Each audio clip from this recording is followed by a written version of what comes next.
Hello दोस्तों। तो transformers prime की सीरीज में हमें बहुत सारे रेलिक्स देखने को मिले थे और आज की इस वीडियो में मैं आपको उन सभी रेलिक्स की लोकेशन के बारे में बताऊंगा। तो चलिए इस वीडियो को शुरू करते हैं। तो दोस्तों इस वीडियो की शुरुआत करते एपेक्स आर्मर से।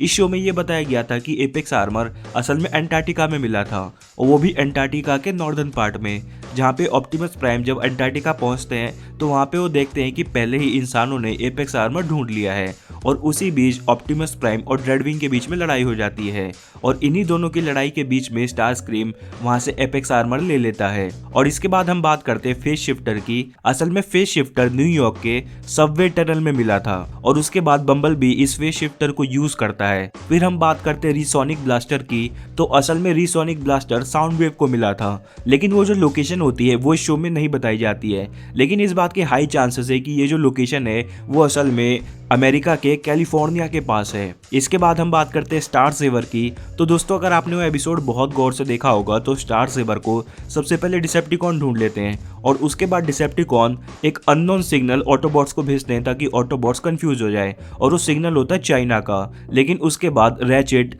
स्टार सेवर की असल लोकेशन ढूंढ निकालता है और अगर हम मैप को गौर से देखें तो हमें पता लगता है कि स्टार सेवर असल में अमेरिका में है, लेकिन अमेरिका में कहाँ पर वो इस शो में नहीं बताया गया है। इसके बाद हम बात करते हैं एनर्जॉन हार्वेस्टर की। तो इस शो में क्लियरली ये बता दिया गया था कि एनर्जॉन हार्वेस्टर ग्रीस के एक म्यूजियम में मिलता है। फिर हम बात करते हैं फोर्ज ऑफ सोलस प्राइम की। तो इस शो में क्लियरली तो नहीं बताया गया कि फोर्ज ऑफ सोलस प्राइम की लोकेशन क्या है, लेकिन एक अंदाजा लगाया जा सकता है कि असल में ये जो फोर्ज ऑफ सोलस प्राइम है वो अमेरिका की रॉकीज माउंटेन में मिला है, क्योंकि अगर आप उस लोकेशन को गौर से देखोगे तो वहाँ पे आपको बहुत सारे पहाड़ दिखेंगे और पहाड़ पे आपको स्नो भी दिखेगी और ऐसे सेम स्नो वाले पहाड़ आपको अमेरिका के रॉकीज माउंटेन में भी मिल जाएंगे। और ये जो माउंटेन रेंज है वो अमेरिका से लेकर के कनाडा तक फैली हुई है, तो इसका जो नॉर्दर्न पार्ट है वहाँ के पहाड़ों में आपको बर्फ देखने को मिल जाएगी और वहीं पे इस रॉकीज माउंटेन का साउथ का जो पार्ट है वहाँ पे आपको बर्फ देखने को नहीं मिलेगी। इसके बाद हम बात करते हैं अगले रेलिक की जिसका नाम है टॉक्स एन।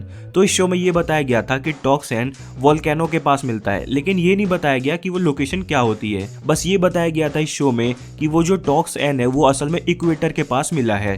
तो अगर हम अपनी अर्थ को गौर से देखें तो इक्वेटर के पास इंडोनेशिया नाम का एक देश है जहाँ पे बहुत सारे वोल्केनोज हैं। तो इस बात के हाई चांस है कि टॉक्स एन असल में इंडोनेशिया में मिला था, लेकिन इस बात की कंफर्मेशन नहीं है, ये केवल एक अंदाजा है। इसके बाद हम बात करते हैं स्पार्क एक्सट्रैक्टर की। तो असल में इस शो में कहीं भी इस बात का जिक्र नहीं किया गया कि असल में स्पार्क एक्सट्रैक्टर कहाँ मिला था, लेकिन अगर हम उस लोकेशन को गौर से देखें तो वो काफी ज्यादा पथरीला होता है, लेकिन उससे बिल्कुल भी अंदाजा नहीं लगाया जा सकता कि ये लोकेशन क्या है। इसके बाद हम बात करते हैं पोलैरिटी गाउंटलेट की। तो इस शो में ये भी नहीं बताया गया कि असल में पोलैरिटी गाउंटलेट कहाँ मिला था, लेकिन अगर हम उस लोकेशन को गौर से देखें तो हमें वहाँ पे बहुत सारे गैस फील्ड्स भी देखने को मिल सकते हैं और ऐसे गैस फील्ड्स आपको अमेरिका में बहुत सारी जगहों पे दिख जाएंगे।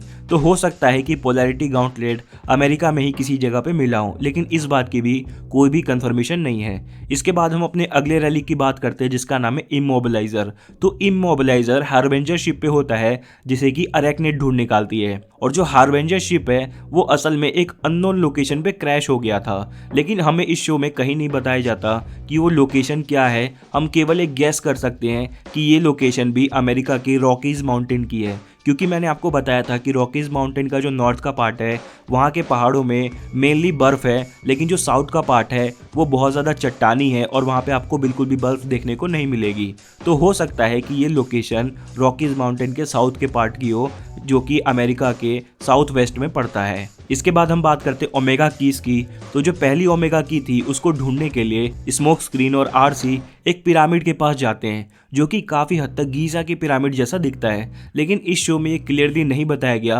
कि असल में वो गीज़ा के पिरामिड है या नहीं, लेकिन देखने से तो पूरी तरीके से यही लगता है कि ये गीज़ा के पिरामिड ही है। इसके बाद अगर हम बात करें दूसरी और तीसरी ओमेगा की तो इस शो में उसकी प्रॉपर लोकेशन तो नहीं बताई गई है, लेकिन ज़्यादा चांस है कि ये जो दूसरी और तीसरी ओमेगा की है वो अमेरिका के नॉर्थ ईस्ट वाले पार्ट में है, क्योंकि अगर आप उस सीन को गौर से देखोगे जहाँ पे दूसरी ओमेगा की लेने के लिए ऑटोबॉट्स जाते हैं तो हम वहाँ पे बहुत सारे पहाड़ देख सकते हैं और वो पहाड़ बिल्कुल भी बंजर नहीं है, वहाँ पे आपको बहुत सारे पेड़ भी दिख जाएंगे पहाड़ के ऊपर और ऐसे पहाड़ आपको अमेरिका के नॉर्थ ईस्ट वाले रीजन में बहुत सारे देखने को मिलेंगे। और वहीं पे जब तीसरी ओमेगा की लेने के लिए बल्कहेड जाता है तो एक पहाड़ पे पहुंचता है जहाँ पे बहुत सारे पेड़ होते हैं और जैसा कि मैंने आपको बताया कि ऐसे पहाड़ मेनली आपको अमेरिका के नॉर्थ ईस्ट वाले रीजन में देखने को मिल जाएंगे।